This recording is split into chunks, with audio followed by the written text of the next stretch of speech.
Hello friends, कैसे हैं? आशा करता हूँ बहुत अच्छे होंगे। और आज हम लोग करने वाले हैं आरआरबी एनटीपीसी एग्ज़ाम, जो आप लोग का ग्रेजुएट लेवल का 2026 में स्टार्ट हो चुका है और जिनका भी पेपर अभी बाकी है, तो उनके लिए ये स्पेशल क्लास है जिनका पेपर 24, 25, 26, 27 मार्च को होने जा रहा है। तो बिल्कुल इस क्लास को स्किप मत करिएगा, क्योंकि यहाँ पे जो हम प्रश्नों को आप लोगों को कराने वाले हैं, जो आप लोगों के एग्ज़ाम हॉल में अब तक जिस तरीके से प्रश्न पूछे जा रहे हैं, जिस टॉपिक से आपके एग्जाम हॉल में जो 16 से लेकर और आज 23 मार्च तक पेपर में पूछे गए हैं, ठीक है, उसके अकॉर्डिंग जो है ये हमने हर एक प्रश्न को रखा हुआ है। और कहीं ना कहीं अगर सिलेक्शन लेना है तो आप इन प्रश्नों को बेहतर तरीके से पढ़ लो, इन टॉपिकों को पढ़ लो जहां से प्रश्न आप लोगों के एग्जाम हॉल वाला पूछ रहा है।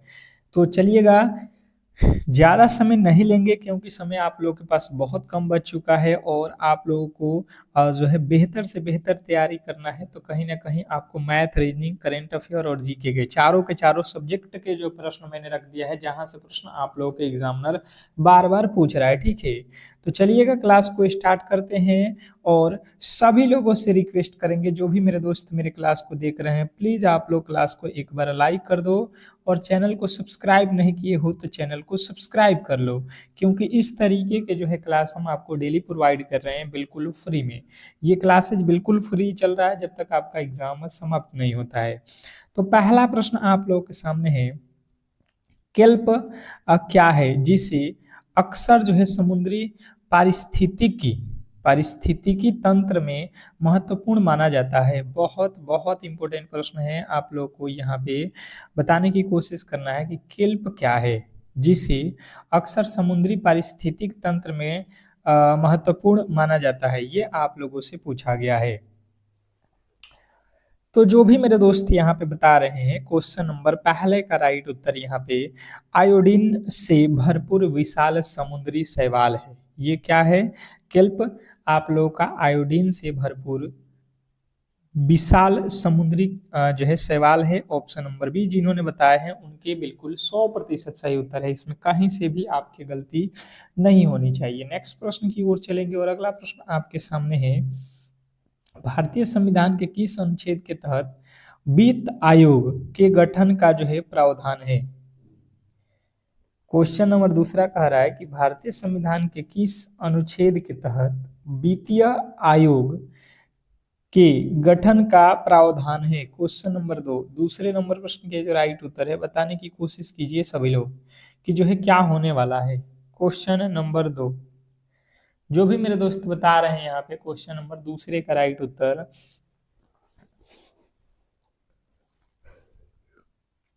अनुच्छेद 280 उनके बिल्कुल राइट उत्तर है। भारतीय संविधान के किस अनुच्छेद के तहत वित्त आयोग का गठन हुआ है? तो आपको बताना है आर्टिकल 280। नेक्स्ट प्रश्न की ओर चलेंगे और अगला प्रश्न आपके सामने है, प्रकाश के व्यतिकरण की घटना को प्रयोगात्मक रूप से सबसे पहले किसने प्रदर्शित किया था? क्वेश्चन नंबर तीन, तीसरे नंबर प्रश्न के जो राइट उत्तर है बताने की कोशिश कीजिए सभी लोग। प्रकाश के व्यतिकरण की घटना को प्रयोगात्मक रूप से सबसे पहले किसने प्रदर्शित किया था? तो जिन्होंने बताया है थॉमस यंग ने, बिल्कुल राइट उत्तर है option number B, Thomas Young. जिन्होंने ऑप्शन नंबर बी को चुना है उनका बिल्कुल राइट उत्तर है। नेक्स्ट प्रश्न की ओर चलेंगे और अगला प्रश्न आपके सामने है, क्वेश्चन नंबर चार, विजयनगर साम्राज्य के दौरान कौन सा विदेशी यात्री जो है देवराय द्वितीय के जो है शासन काल में आया था? बहुत बहुत इंपॉर्टेंट प्रश्न है, स्टार कर लो। ये जो प्रश्न आपको करा रहा हूं स्टार मार्क कर लो, क्योंकि ये प्रश्न आपको वो प्रश्न करा रहा हूं जहां से प्रश्न पूछे गए हैं और बिल्कुल वहां के उस टॉपिक के जो बचे हुए प्रश्न हैं जो काफी महत्वपूर्ण है उसको हम कर रहे हैं, ठीक है। तो विजयनगर साम्राज्य के दौरान कौन सी विदेशी यात्री देवराय द्वितीय के शासन काल में आया था? तो जिन्होंने बताया यहाँ पे कि Abul Razak Abul Razak, option number B आप लोगों का बिल्कुल राइट उत्तर है। नेक्स्ट प्रश्न की ओर चलेंगे और अगला प्रश्न आपके सामने है, इंसुलिन प्रोटीन की जो है आणविक संरचना की खोज के लिए 2 बार नोबेल पुरस्कार जीतने वाले वैज्ञानिक कौन है? Question number 5। 5वें नंबर प्रश्न के जो राइट उत्तर है बताने की कोशिश कीजिए सभी लोग। क्वेश्चन नंबर 5 पे आ चुके हैं और 5वें नंबर प्रश्न के राइट उत्तर बताने की कोशिश कीजिए। तो जो भी मेरे दोस्त बता रहे हैं यहाँ पे 5वें नंबर प्रश्न के राइट उत्तर Frederick Sanger, Frederick Sanger, option number A आप लोगों का बिल्कुल राइट उत्तर है। नेक्स्ट प्रश्न की ओर चलेंगे और अगला प्रश्न देखिएगा आप लोगों के सामने है, यहाँ पे गणित का प्रश्न कह रहा है A plus B plus C बराबर 6, A square plus B square plus C square बराबर 14, तो A cube plus B cube plus C cube बराबर 36, तो A plus B A B C का मान ज्ञात करें। हमसे जो है ए बी सी का मान पूछा गया है। तो आप लोग को एक फॉर्मूला छोटे क्लासों में पढ़ा होगा 9th में, A cube plus B cube plus C cube का फॉर्मूला क्या होता है? अगर ये आपको मालूम है, -3 ये भी होता है ना, इसमें फॉर्मूला में क्या होता है -3 ए बी सी। इसके फॉर्मूले क्या कहते हैं? आपका फॉर्मूला क्या होता है? A plus B plus C into क्या होता है आप लोगों का? इंटू होता है ए स्क्वायर प्लस का बी स्क्वायर प्लस का सी स्क्वायर और माइनस ए बी माइनस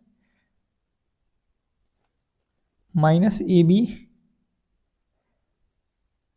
और minus B C minus C A. इस तरीके का एक फॉर्मूला आप लोगों ने पढ़ा होगा, ठीक है। अब यहाँ पे जब आप रखोगे तो a प्लस बी प्लस सी का वैल्यू यहाँ पे रखोगे, यहाँ पे 36 दिया है तो 36 रख लोगे, -3 ए बी सी का वैल्यू हमें पता नहीं है यहाँ पे, तो इसको उसी तरीके से रहने देना है। a प्लस बी प्लस सी का वैल्यू दिया है 6 और यहाँ पे दिया है A square plus B square का वैल्यू 14, तो यहाँ पे गुणे 14 रख लेना, ठीक है। जब इसको करोगे तो आप लोगों का जो है ओवरऑल आंसर आ जाएगा 6, ठीक है। फॉर्मूले पे बैठा देना था आपको, फॉर्मूले अगर याद है तो बिल्कुल अलजेब्रा का फॉर्मूला आप लोग याद रखोगे, ए क्यू प्लस बी क्यू, ये सारे के सारे। एक समबाहु त्रिभुज के भीतर एक बिंदु से तीनों भुजाओं पर डाले गए लंबों की लंबाई 6 सेमी है, 7 सेमी है, 8 सेमी है, तो त्रिभुज का क्षेत्रफल क्या होगा? तो देखिए, जब त्रिभुज का क्षेत्रफल निकालने की आप लोग कोशिश करोगे तो सबसे पहले आप लोगों को निकालना पड़ेगा इसमें क्या चीज कि जो है ऊंचाई। यहाँ पे आप लोगों को क्या करना है, समबाहु त्रिभुज और इसका क्षेत्रफल क्या होता है √3/4 भुजा स्क्वायर, √3/4 भुजा स्क्वायर। तो सबसे पहले हमें यहाँ पे भुजा चाहिए, तो भुजा के लिए क्या करना पड़ेगा, त्रिभुज का सबसे पहले ऊंचाई निकाल लो। ऊंचाई बराबर क्या हो जाएगा, जो लंब डाले हो उसका योग होता है, तो लंबाई कितना हो जाएगा, ऊंचाई आप लोगों का पहला लंब 6 सेमी, फिर 7 सेमी, फिर 8 सेमी, तो इनको जोड़ दो तो 8 7 15 6 21 21 सेमी ऊंचाई हो गया। उसके बाद से भुजा निकालना है, तो भुजा बराबर क्या हो जाएगा, ए बराबर हो जाएगा आप लोगों का कि जो है यहाँ पे 2 इंटू यहाँ पे हो जाएगा 2h√3। अब h का वैल्यू यहाँ पे 21 रख लोगे तो आ जाएगा 21 दूना 42√3। उसके बाद से आपको क्या करना है, क्षेत्रफल निकालना है, तो क्षेत्रफल बराबर होता है √3/4 और भुजा स्क्वायर, भुजा की जगह पे आपको 42√3 का स्क्वायर कर देना है। जब आप करोगे तो आपका जो राइट उत्तर बनेगा ये बन जाएगा आप लोगों का जो है 47√3, जो है ऑप्शन नंबर 147√3 वर्ग सेमी बिल्कुल राइट उत्तर है। नेक्स्ट प्रश्न आपके सामने है कि एक बेईमान दुकानदार अपनी वस्तु को क्रय मूल्य पर बेचने की दावा करता है, लेकिन 1 किलो के स्थान पर 960 ग्राम का वजन जो है उपयोग करता है, इसका लाभ प्रतिशत ज्ञात करें। जैसे आप लोगों से कह रहा है कि जितने रुपये में मैंने सामान को खरीदा है उतना ही रुपया मैं आपको दे रहा हूँ, मतलब यहाँ पे आप लोगों को तो पैसा में कोई दिक्कत नहीं है, पर आपसे जो सामान कीना है तो 1 केजी लेना है, यानी कि 1000 ग्राम आपको देना है उसको, पर दे रहा है आपको कितना 900 ग्राम 960 ग्राम, मतलब आपसे यहाँ पे चोरी किया हुआ है तौलने में कितना जो है आपको कम मिला है, तो 40 ग्राम। कितने के ऊपर मिला है, तो 960 और गुणे 100 कर लीजिए। यहां से जब करोगे आपका जो राइट उत्तर बनेगा क्या बन जाएगा, 9 चौका 36, 4.16%। ऑप्शन नंबर बी जो है आप लोगों के राइट उत्तर है। नेक्स्ट प्रश्न की ओर चलेंगे और अगला प्रश्न आपके सामने है कि 9:30 की घड़ी दोनों सुइयों के बीच का जो है कोण ज्ञात करें। मैंने सुइयों के बीच के कोण का जो है फॉर्मूला आप लोगों को बताया हुआ है। दो सुइयों के बीच के कोण का जो है फॉर्मूला क्या होता है, 30H याद रखोगे माइनस 11/2M। H मतलब होता है घंटा, M मतलब होता है मिनट। तो यहाँ पे 30H का मतलब हो गया घंटा, यानी कि 8 घंटा। कितना, 8 बज रहा है तो 8 घंटा। 11/3M का मतलब होता है मिनट, यानी कि 30 मिनट। यहाँ से काट दो 10 हो जाएगा। यहाँ से 8 तरीका 24 माइनस ये हो जाएगा 110। 110 घटा लो, 110 घटा लो, यहाँ पे कितना हो जाएगा, यहाँ पे देखिएगा 2 है ना, यहाँ पे 11/2, 2 से यहाँ पे कितना आएगा, 15 आएगा ना। हम लोगों ने यहाँ पे गलती कर दिया है, 15। तो यहाँ पे गुणा करेंगे तो कितना हो जाएगा, 15 एकम में 15 के 5, 15 एकम में 15, 116, 165 घटा लो, यहाँ पे कितना हो जाएगा 5 और 16, 16, 7, 7 5 75 जो है आप लोगों के बिल्कुल राइट उत्तर है ऑप्शन नंबर बी, जिन्होंने बी को चुना है। नेक्स्ट प्रश्न आपके सामने है, श्रृंखला को पूरा करें। जो श्रृंखला दिया गया है इसको आप लोगों को क्या करना है, पूरा करना है। मतलब अगला जो वाट है ये हम लोगों को बताना है। बहुत बहुत बेहतरीन प्रश्न है, रीजनिंग का प्रश्न है। श्रृंखला से रिलेटेड आपके दो दो प्रश्न पूछे जा रहे हैं, ये भी आपको ध्यान देना है, बताने की कोशिश कीजिए। देखिएगा यहाँ पे समझने की कोशिश कीजिए। पहले यहाँ पे आ जाओ, 4 कैसे, सॉरी 12 कैसे बना है ये पहले समझते हैं। तो अगर हम 2 का क्यूब करते हैं और 2 का वर्ग करते हैं, 2 का क्यूब 8 और 2 का वर्ग 4, 8 4 12। उसी प्रकार 36 पे आते हैं, 36 3 का क्यूब करते हैं और 3 का वर्ग करते हैं, तो 3 9 27 और 3 तरीका 9, 27 9 36। बात क्लियर है। उसी प्रकार 4 का क्यूब किया गया है, 4 का वर्ग भी करके जोड़ दिया जाएगा तो 80 हो जाएगा। उसी प्रकार ये 5 का है, 5 का क्यूब प्लस 5 का वर्ग, तो उसके आगे हम चलेंगे तो 6 का वर्ग करना है। उसी प्रकार 1 का करोगे आप क्यूब और 1 का वर्ग करोगे तो 1 1 2 ही होगा। तो आगे हमें निकालना है तो 6 का क्यूब और 6 का वर्ग आप कर लो, 6 का 36, 216 प्लस 6 का 36 करने के बाद से आपके जो राइट उत्तर बन रहा है ऑप्शन नंबर जो है आप लोगों का बी।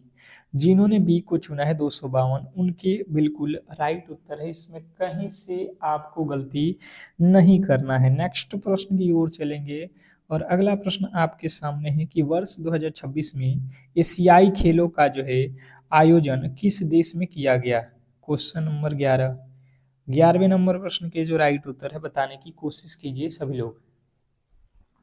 वर्ष 2026 में एशियाई खेलों का आयोजन किस देश में किया जाएगा। तो जो भी मेरे दोस्त बता रहे हैं जापान में, उनके बिल्कुल राइट उत्तर है ऑप्शन नंबर बी। जिन्होंने बी को चुना है उनके बिल्कुल सही उत्तर है। नेक्स्ट प्रश्न की ओर चलेंगे और अगला प्रश्न आपके सामने है, विश्व आर्थिक मंच की जो है 2026 की आर्थिक बैठक कहाँ आयोजित की गई थी। विश्व आर्थिक मंच की जो है 2026 की वार्षिक बैठक कहाँ आयोजित की गई। तो जिन्होंने बताया है दाओस, उनके बिल्कुल राइट उत्तर है स्विट्जरलैंड में पड़ता है Davos, option number B. Next प्रश्न की ओर चलेंगे और अगला प्रश्न आपके सामने है कि भारत के वर्तमान मुख्य सूचना आयोग कौन है। भारत के वर्तमान मुख्य सूचना आयोग कौन है। क्वेश्चन नंबर 13, 13वें नंबर प्रश्न के जो राइट उत्तर है बताने की कोशिश कीजिए सभी लोग। क्वेश्चन नंबर 13 पे आ चुके हैं और जो भी मेरे दोस्त बता रहे हैं यहाँ पे हीरालाल सामरिया, हीरालाल सामरिया ऑप्शन नंबर ये आप लोगों के बिल्कुल राइट उत्तर है। नेक्स्ट प्रश्न की ओर चलेंगे और अगला प्रश्न आपके सामने है, कंप्यूटर सिस्टम में कैश मेमोरी का मुख्य कार्य क्या है? कंप्यूटर सिस्टम में कैश मेमोरी का मुख्य कार्य क्या है? Question number 14। 14वें नंबर प्रश्न के राइट उत्तर बताने की कोशिश कीजिए सभी लोग। तो जिन्होंने बताया है यहाँ पे सीपीयू और मुख्य मेमोरी के बीच गति के अंतर को कम करना, ऑप्शन नंबर बी जो है आप लोगों को बिल्कुल राइट उत्तर है। नेक्स्ट प्रश्न की ओर चलेंगे और अगला प्रश्न आपके सामने है, रमन प्रभाव का संबंध प्रकाश की किस घटना से है? रमन प्रभाव का संबंध प्रकाश की किस घटना से है? Question number 15। 15वें नंबर प्रश्न के जो राइट उत्तर है बताने की कोशिश कीजिए सभी लोग। रमन प्रभाव का संबंध प्रकाश की किस घटना से है? तो जो भी मेरे दोस्त यहाँ पे बता रहे हैं 15वें नंबर प्रश्न के राइट उत्तर प्रकीर्णन से, उनके बिल्कुल राइट उत्तर है ऑप्शन नंबर बी प्रकीर्णन।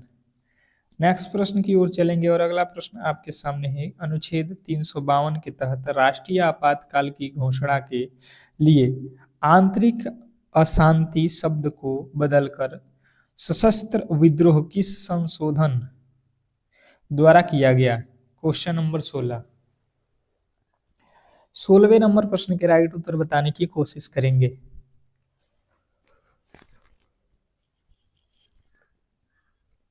तो जिन्होंने बताया है यहाँ पे 16वें नंबर प्रश्न के राइट उत्तर जो है 44वां संविधान संशोधन 1978। नेक्स्ट प्रश्न की ओर चलेंगे और अगला प्रश्न आपके सामने है, नहरों का देश किसे कहा जाता है? नहरों का देश किसे कहा जाता है? Question number 17। 17वें नंबर प्रश्न के जो राइट उत्तर है बताने की कोशिश कीजिए सभी लोग। क्वेश्चन नंबर 17 पे आ चुके हैं, बताने की कोशिश कीजिएगा सभी लोग। नहरों का देश किसे कहा जाता है? तो जिन्होंने बताया है यहाँ पे पाकिस्तान को कहा जाता है नहरों का देश, ऑप्शन नंबर बी जो है आप लोगों के बिल्कुल राइट उत्तर है, ऑप्शन नंबर बी। नेक्स्ट प्रश्न की ओर चलेंगे और अगला प्रश्न आपके सामने है, जीवाणु की खोज सबसे पहले किसने की थी? जीवाणु की खोज सबसे पहले किसने की थी? Question number 18। 18वें नंबर प्रश्न के जो राइट उत्तर है बताने की कोशिश कीजिए सभी लोग। Question number 18। जो भी मेरे दोस्त बता रहे हैं, जीवाणु की खोज सबसे पहले किसने की थी? तो जिन्होंने बताया है एंटोनी वान ल्यूएनहुक, उनके बिल्कुल राइट उत्तर है ऑप्शन नंबर सी। नेक्स्ट प्रश्न की ओर चलेंगे और अगला प्रश्न आपके सामने है, भारत में ब्लू माउंटेन के नाम से किसे जाना जाता है? भारत में ब्लू माउंटेन के नाम से किसे जाना जाता है? Question number 19। 19वें नंबर प्रश्न के जो राइट उत्तर है बताने की कोशिश करेंगे सभी लोग। Question number 19। 19वें नंबर प्रश्न के राइट उत्तर जिन्होंने बताया है नीलगिरी पहाड़ियां, ऑप्शन नंबर बी आप लोगों का बिल्कुल राइट उत्तर है, नीलगिरी पहाड़ियां। नेक्स्ट प्रश्न की ओर चलेंगे और अगला प्रश्न आपके सामने है, अर्थशास्त्र में रेडक्लिफ समिति का संबंध किससे है? अर्थशास्त्र में रेडक्लिफ समिति का संबंध किससे है? Question number 20। 20वें नंबर प्रश्न के जो राइट उत्तर है बताने की कोशिश करेंगे सभी लोग। क्वेश्चन नंबर 20 पे आ चुके हैं और जो भी मेरे दोस्त यहाँ पे बता रहे हैं कि जो है भारत और पाकिस्तान के विभाजन सीमा को बिल्कुल राइट उत्तर है। नेक्स्ट प्रश्न की ओर चलेंगे और अगला प्रश्न है, ओजोन परत की जो है मोटाई मापने के लिए किस इकाई का उपयोग किया जाता है? ओजोन परत की मोटाई मापने के लिए किस इकाई का उपयोग किया जाता है? Question number 21। 21वें नंबर प्रश्न के जो राइट उत्तर है ये आप लोगों को बताना है कि क्या होने वाला है। क्वेश्चन नंबर 21 पे आ चुके हैं और जो भी मेरे दोस्त बता रहे हैं डबसन डाबसन बिल्कुल राइट उत्तर है, ऑप्शन नंबर बी। नेक्स्ट प्रश्न की ओर चलेंगे और अगला प्रश्न आपके सामने है, भारतीय संविधान के किस अनुच्छेद के तहत अपशिष्ट शक्तियां केंद्र सरकार में निहित है? भारतीय संविधान के किस अनुच्छेद के तहत अवशिष्ट शक्तियां केंद्र सरकार में निहित है? तो जिन्होंने बताया है अनुच्छेद 248, उनके बिल्कुल राइट उत्तर है ऑप्शन नंबर बी। जिन्होंने बी को चुना है बिल्कुल राइट उत्तर है। नेक्स्ट प्रश्न की ओर चलेंगे और फिर कह रहा हूं कि जिनका भी पेपर बाकी है मेरे दोस्त, तो बिल्कुल क्लास को लाइक करके चैनल को सब्सक्राइब करके रख लो, क्योंकि इसी तरीके के क्लास हम आपको डेली प्रोवाइड कर रहे हैं। ये क्लास है सुबह और शाम दोनों टाइम चल रहा है। जिनका पेपर बाकी है उनके लिए बहुत बहुत इंपॉर्टेंट है, ठीक है। कह रहा है मृदा स्वास्थ्य कार्ड योजना किस वर्ष शुरू हुई थी? मृदा स्वास्थ्य कार्ड योजना किस वर्ष शुरू हुई थी? क्वेश्चन नंबर 23, 23वें नंबर प्रश्न का राइट उत्तर हो जाएगा 2015 में। ऑप्शन नंबर बी जो है आप लोगों के बिल्कुल राइट उत्तर है। नेक्स्ट प्रश्न की ओर चलेंगे और अगला प्रश्न आपके सामने, कोशिका के किस अंग को कोशिका का जो है पावर हाउस कहा जाता है? कोशिका के किस अंग को कोशिका का पावर हाउस कहा जाता है? क्वेश्चन नंबर 24, 24वें नंबर प्रश्न के जो राइट उत्तर है बताने की कोशिश करेंगे सभी लोग। कोशिका के किस अंग को कोशिका का पावर हाउस कहा जाता है? तो माइटोकॉन्ड्रिया। ऑप्शन नंबर सी अगर आपने बताया है तो बिल्कुल राइट उत्तर है। नेक्स्ट प्रश्न की ओर चलेंगे और अगला प्रश्न आपके सामने है, विजयनगर साम्राज्य के किस शासक ने गजबेटकर यानी कि हाथियों का जो है शिकारी की उपाधि धारण की थी? विजयनगर साम्राज्य के किस शासक ने गजबेटकर की उपाधि धारण की थी? तो जिन्होंने बताया है यहाँ पे देवराय द्वितीय का, उनके बिल्कुल राइट उत्तर है ऑप्शन नंबर बी, देवराय द्वितीय। नेक्स्ट प्रश्न की ओर चलेंगे और अगला प्रश्न आपके सामने है। यहाँ पे कह रहा है कि एक बेलन की त्रिज्या को 20 सेमी बढ़ा दिया जाता है और उसकी ऊंचाई को 50 सेमी कम कर दिया जाता है, उसके जो है आयतन में कितने प्रतिशत का जो है परिवर्तन होगा? क्वेश्चन नंबर 27, 27वें नंबर प्रश्न के राइट उत्तर बताने की कोशिश करेंगे सभी लोग। क्या लगता है आपको, ये बताना है आप लोगों को। तो सबसे पहले यहाँ पे समझने की कोशिश करेंगे सभी लोग। आप यहाँ पे समझोगे कि जो है प्रश्न में बोला क्या है कि 20 मीटर बढ़ाया जाता है। 20 मीटर बढ़ाना है यानी कि 100 पहले होगा, तो अब जो है बढ़ के त्रिज्या 120 हो जाएगा। और ऊंचाई ऊंचाई जो है 50% कम होता है, तो 100 पहले होगा तो अब भी जो है 50% हो जाएगा। देखिए 50% कम कर दिए, हमेशा ही परसेंटेज में 100 होता है। अब इसका जो है आप लोगों को क्या करना है, क्षेत्रफल निकालना है। तो क्षेत्रफल में देखो क्या होता है कि जो है pi R square, pi R square करोगे तो पहले तो यहाँ पे क्या करो कि इसके जो है अभर्जन छोड़ कर लो, परसेंटेज से हटा दो, यहाँ से 2 जीरो लगा दो, यहाँ पे 2 जीरो लगाओगे तो 1 जीरो से 1 जीरो, 1 जीरो से 1 जीरो, 12 में 10 से भाग दोगे 1.2, यहाँ पे 0.5 हो जाएगा। इसके क्या होता है क्षेत्रफल, बेलन का क्षेत्रफल पाई आर स्क्वायर एच, पाई तो दोनों में रहेगा तो पाई को हटा दो, कॉन्सोनेंट है, आर स्क्वायर यानी कि इसका स्क्वायर और गुणे इसको कर दो। अब इसको करोगे तो ये वैल्यू क्या हो जाएगा कि 100 से कम आ रहा है माइनस में, तो यहाँ पे करेंगे हम लोग तो कितना आ जाएगा 0.72। तो यहाँ पे जब इसको हमने हल कर दिया तो 0.72, तो ये कितना कम है 100, टोटल परसेंटेज होता है 100, तो उसमें से कितना कम है 28% की कम है। अगर 100 से अधिक होता, 101 होता तो 1% अधिक हो जाता, अगर 105 होता तो हम कहते कि जो है 5% की वृद्धि है, पर 100 से कम है ये, तो यहाँ पे कमी हुई है। नेक्स्ट प्रश्न की ओर चलेंगे और अगला प्रश्न आपके सामने है। कह रहा है यहाँ पे कि एक निश्चित कुट भाषा में पेपर को ये लिखा जाता है, टोल को ये लिखा जाता है, तो उसी कुट भाषा में डॉक्टर को क्या लिखा जाएगा? क्वेश्चन नंबर 29, 29वें नंबर प्रश्न के जो राइट उत्तर है ये आप लोगों को बताना है। बहुत बहुत इंपॉर्टेंट है। देखिए पी को 7 लिखा है, ई को 5 लिखा है, ए को 1 लिखा है, आर को 9 लिखा है, ठीक है। यहाँ पे TOIL को ये लिखा जा रहा है, DOCTOR को क्या लिखा जाएगा? अगर देखा जाए तो आर का कोड यहाँ से हम देखेंगे तो 9 लिखा है, तो 9 आएगा अंत में, 9 आएगा अंत में, ये दोनों तो कैंसिल। ओ का कोड कितना है यहाँ से चेक कर लो, यहाँ पे 6 दूसरा अंक 6 है, यहाँ पे 6 होना चाहिए, ये भी गलत, आप यहाँ से क्लियर कर लो। आपको जो दिया गया था इसी में से पता कर लेना था, इसके वर्ड से। नेक्स्ट प्रश्न कह रहा है यहाँ पे कि लुप्त संख्या ज्ञात कीजिए। लुप्त संख्या ज्ञात करना है, यानी कि यहाँ पे हमें अगला पद बताना है। बताने की कोशिश कीजिए। 3, 10, 29, 66, 127, तो अगला पद क्या? बहुत बहुत बेहतरीन प्रश्न है।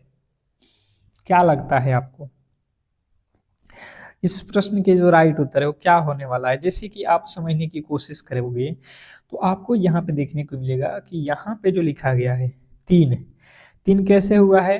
तो अगर हम 1 का क्यूब करते हैं और 2 जोड़ देते हैं तो 3 हो जाएगा। 10, 3 का वर्ग किया गया है और 1 जोड़ा गया है। 29, 29 क्या हुआ है? 29 यहाँ पे क्यूब में लाओ, 2 का क्यूब कर दो 8, 8 2 10, फिर 29 लिखा है तो 3 का क्यूब कर दो और 2 जोड़ दो, 3 9 27, 27 2 29, 66 लिखा है, 4 का क्यूब प्लस का 2 कर दिया गया है। 29, 5 का क्यूब और आपका 2 जोड़ दो, 5 का क्यूब 125 और 2 127, तो उसके आगे जाएंगे 6 का क्यूब और प्लस का 2 116, 216 और 2 218। ऑप्शन नंबर देख लो, बी जो है आप लोगों के बिल्कुल राइट उत्तर है। इसमें कहीं से भी आपको गलती नहीं करना है। नेक्स्ट प्रश्न की ओर चलेंगे और अगला प्रश्न आपके सामने है। 69वें राष्ट्रीय फिल्म पुरस्कार से सर्वश्रेष्ठ हिंदी फिल्म का जो है पुरस्कार किसे मिला? 69वें राष्ट्रीय फिल्म पुरस्कार में सर्वश्रेष्ठ हिंदी फिल्म का पुरस्कार किसे मिला? तो जिन्होंने बताया है सरदार उधम को बिल्कुल राइट उत्तर है, सरदार उधम। ऑप्शन नंबर ए जो है आप लोगों के बिल्कुल राइट उत्तर है। नेक्स्ट प्रश्न की ओर चलेंगे और अगला प्रश्न है, हाल ही में चर्चा में रहा जो है काजीरंगा नेशनल पार्क किस राज्य में स्थित है? हाल ही में चर्चा में रहा काजीरंगा नेशनल पार्क किस राज्य में स्थित है? तो जिन्होंने बताया है असम राज्य में स्थित है। ऑप्शन नंबर बी जो है आप लोगों के बिल्कुल राइट उत्तर है। नेक्स्ट प्रश्न की ओर चलेंगे और अगला प्रश्न आपके सामने है कि ब्रिक्स शिखर सम्मेलन 2025 की मेजबानी किस देश ने की? ब्रिक्स शिखर सम्मेलन की मेजबानी 2025 में किसने की? तो 2025 की बात की जाए तो जो भी मेरे दोस्त बता रहे हैं ब्राज़ील, उनके बिल्कुल राइट उत्तर है। नेक्स्ट प्रश्न की ओर चलेंगे और अगला प्रश्न आपके सामने है, कंप्यूटर में स्कैम शब्द का संबंध किस विषय से है? कंप्यूटर में स्पैम शब्द का संबंध किससे है? तो स्पैम जो है आप लोग को बताना है कंप्यूटर वांछित ईमेल से है।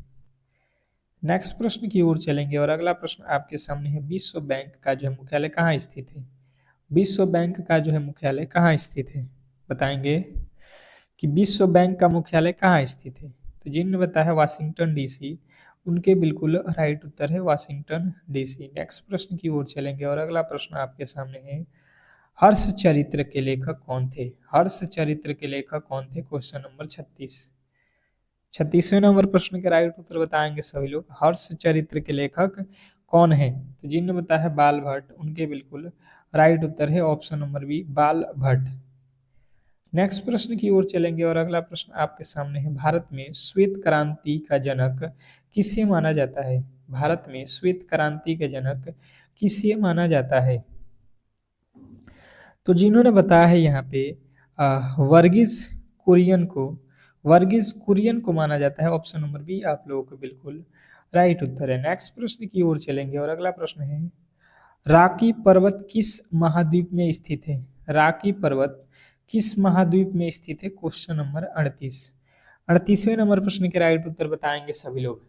राकी पर्वत किस महाद्वीप में स्थित है? तो जिन्होंने बताया है यहाँ पे उत्तरी अमेरिका, उनके बिल्कुल राइट उत्तर है ऑप्शन नंबर सी। जिन्होंने सी को चुना है उनके बिल्कुल राइट उत्तर है। अगला प्रश्न आपके सामने है, राज्यसभा के सदस्यों का जो है कार्यकाल कितने वर्ष का होता है? राज्यसभा के सदस्यों का कार्यकाल कितने वर्षों का होता है? तो देखिए राज्यसभा के सदस्यों का कार्यकाल जो है आप लोग को याद रखना है 6 वर्षों का होता है। ऑप्शन नंबर सी जो है आप लोगों के बिल्कुल राइट उत्तर है।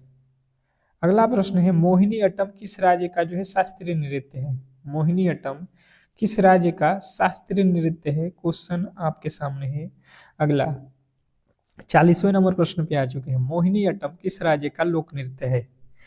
तो जो उन्होंने बताया है केरल राज्य का लोक नृत्य है। ऑप्शन नंबर बी जो है आप लोगों के बिल्कुल राइट उत्तर है। नेक्स्ट प्रश्न की ओर चलेंगे और अगला प्रश्न आप लोगों के सामने आज का होमवर्क रहेगा, ठीक है। सभी लोग जो है इसके राइट उत्तर बताने की कोशिश करेंगे, ठीक है। ये आपका आज का होमवर्क है। कमेंट बॉक्स में सभी लोग जो है इसको बताने की कोशिश करेंगे और आप लोग क्लास को लाइक करके चैनल को सब्सक्राइब करके रख लो ताकि हर एक क्लास की नोटिफिकेशन आप तक पहुंचती रहे। मिलते हैं नेक्स्ट क्लास में, तब तक के लिए धन्यवाद।